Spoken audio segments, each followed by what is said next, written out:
ഒരുപാട് പേര് എൻ്റെ അടുത്ത് ചോദിച്ചു, നീ 1 രൂപ പോലും ഇല്ലാതെ എങ്ങനെയാണ് ഒരു സ്റ്റാർട്ടപ്പ് ഒക്കെ തുടങ്ങാൻ പോകുന്നത്? അതൊരു ഒരു മലർപ്പൊടിക്കാരന്റെ സ്വപ്നമൊക്കെ പോലെ ഉണ്ടല്ലോ. ഇത് ഞാൻ ഇൻട്രൊഡ്യൂസ് ചെയ്ത മെത്തേഡ് ഒന്നും അല്ല കേട്ടോ.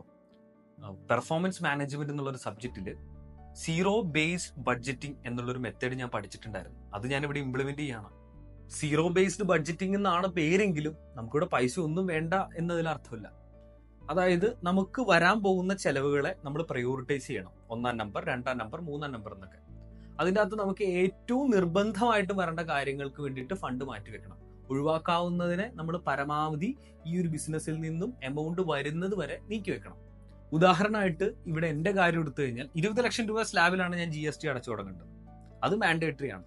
പക്ഷെ അതുവരെ എനിക്ക് ഈ GST രജിസ്ട്രേഷന്റെ ഫണ്ടും കാര്യങ്ങളൊക്കെ ഡിജിറ്റൽ മാർക്കറ്റിങ്ങിന് പ്രയോറിറ്റൈസ് ചെയ്ത് അപ്പുറത്തേക്ക് വക മാറ്റി ഉപയോഗിക്കാനായിട്ട് പറ്റും. ഇതാണ് സീറോ ബേസ്ഡ് ബഡ്ജറ്റിംഗിന്റെ